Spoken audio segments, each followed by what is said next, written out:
ممبر پہ بیٹھ کے شیعہ سنی یا دوسرے مسالک کی کچھ ایسی باتیں کرتے ہیں، نیچے جو سننے والے ہوتے ہیں وہ جاہل ہوتے ہیں، تو اس سے کچھ دور پہلے کچھ جماعتیں ایسی بھی گزری ہیں ابھی جو بین ہیں، جن کی وجہ سے شیعہ سنی فساد بہت حد تک ہوا ہے اور قتل و غارت بھی ہوئی ہے۔ تو اس بات میں تو حضرت ان کے بھی وزن نہیں ہے کہ بھئی ان کے بقول یہ کہ یہ جی کچھ مولوی حضرات ہیں جو عوام کو اشتعال دلاتے ہیں اور پھر شیعہ سنی قتل و غارت بھی ملک میں شروع ہو جاتی ہے۔ دیکھیں یہ دو الگ الگ چیزیں ہیں۔ کیا شیعہ سنی کا اختلاف پاکستان کے مولوی نے شروع کیا ہوا ہے؟ نہیں، یہ تو پہلی صدی سے پہلی صدی سے۔ اور شیعہ اور ہمارے درمیان اصولی اختلاف ہے۔ جی شیعہ کے واضح جو اصول انہوں نے بیان کیے اس کے مطابق وہ ہمیں مسلمان، لفظ مسلمان وہ کہتے ہیں، وہ مومن نہیں سمجھتے ہیں۔ ٹھیک، یہ میں آپ کو ذمہ داری سے کہتا ہوں۔ اچھا، وہ مسلمان لفظ بولتے ہیں، ان کی ایک اپنی ٹرم ہے، ٹھیک، وہ مسلمان کہیں گے، اس لیے وہ کہتے ہیں ہم یزید کو بھی کافر نہیں کہتے، وہ مسلمان تھا۔ اچھا، جی ہاں، اصل جو آدمی جو علمی اور فنی چیزیں مناظرے کی فیلڈ والا ہے وہ جانتا ہے کہ شیعہ کے ہاں وہ مسلمان سب کو کہتے ہیں اور وہ مومن جو ہے نا وہ اپنے لوگوں کو کہتے ہیں۔ ٹھیک، یعنی ان کے نزدیک جو ان کے عقائد کو نہیں مانتا وہ مسلمان تو ہے، مومن نہیں ہے۔ مومن نہیں ہے۔ سمجھ رہے ہیں؟ جی اب اختلاف تو ہمارا شیعہ کے ساتھ صدیوں سے اور اصولی اختلاف ہے، بنیادی طور پر عقیدہ امامت کا ہے، باقی قرآن مجید کے حوالے سے بہت سارے، یعنی ہمارے ان کے ساتھ اصولی اختلاف ہے۔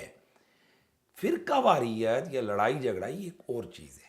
ٹھیک، اب ایک ہے اصولی اور علمی اختلاف، مثلا ایک واقف ادب کا مسئلہ ہے، اس پر شیعہ ایک اسکالر کہتے ہیں بھئی یہ دیکھیں آپ کی فلاں فلاں کتابوں میں یہ چیزیں، ہمارے ہاں یہ ہے، وہ ایک اس کو چیز لکھتا ہے، ٹھیک ہے، یہ اختلاف تو صدیوں سے آ رہا ہے۔ لیکن اگر کوئی جاہل آدمی کھڑا ہو کر سیدنا ابو بکر صدیق رضی اللہ تعالیٰ عنہ کی تکفیر کرے یا کسی صحابی رسول کو گالم گلوچ کرے تو یہاں سے کھڑا ہوتی ہے کیا؟ فرقہ واریت۔ ٹھیک ہے، اب میں پوچھتا ہوں نا، ایک ہے مرزا صاحب سے ہمارا اختلاف علمی، ایک ہے کہ میں مرزا صاحب کو ماں بہن کی گالیاں دوں، تو میں علمی سارا دن اختلاف کروں گا، مرزا صاحب کے جو اسٹوڈنٹس ہیں یا ان کے فالورز ہیں وہ سارے سنیں گے، کہیں گے یار ٹھیک ہے ایک بندے نے علمی اختلاف کیا، لیکن جب میں ماں بہن کی گالی دوں گا مرزا صاحب کو تو کیا وہ مشتعل نہیں ہوں گے؟ تو مرزے کی حیثیت کیا ہے بھائی؟ وہ لوگ جن کے ساتھ ہمارا ایمان کا کنیکشن ہے، ایمان کا رشتہ ہے، جو قرآن مجید کی حفاظت کا سلسلہ، یعنی ہماری جو حدیث ہم تک پہنچی ہے وہ ہے قرآن مجید ہم تک ان سے پہنچے، صحابہ کرام کے حوالے سے اگر کسی کے گندے رویے یا اہل بیت کے حوالے سے گندی لفاظی الفاظ ہیں تو وہاں پر ہمیں غم و غصہ آتا ہے۔ پھر یہ ایک لمبا چیپٹر ہے کہ یہ جو فرقہ واریت ہوتی ہے یہ حکومتوں کے بنائے ہوئے کھیل ہیں۔ اتنا عرصہ ہوئے کیوں نہیں ہوئی یہ فرقہ واریت؟ کیونکہ ابھی ان کو ضرورت نہیں ہے۔ جب ضرورت ہوگی، جب سیاستدانوں کو ادھر ان کے قوم کو ڈائیورٹ کرنا ہوگا، دیکھیے گا یہاں ادھر سے ایک عالم مرے گا، ایک ادھر سے مرے گا، ایک ادھر سے قتل ہوگا، ایک ادھر سے ہوگا، لو بھائی پورے پاکستان میں آگ لگ جائے گی۔ تو یہ بنیادی طور پر ہمارا مذہبی مسئلہ نہیں ہے فرقہ واریت، یہ سیاسی مسئلہ ہے۔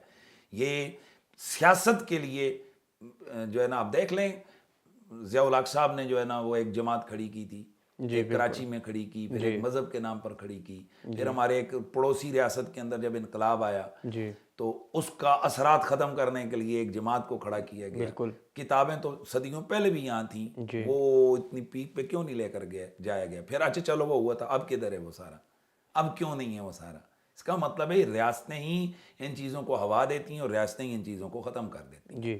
تو اختلاف ہمارا شیعہ کے ساتھ شروع سے ہے، لیکن فرقہ واریت جو ہے یہ اس کی ہم مخالفت کرتے ہیں، میں تو اس کو بالکل نہیں مانتا ہوں۔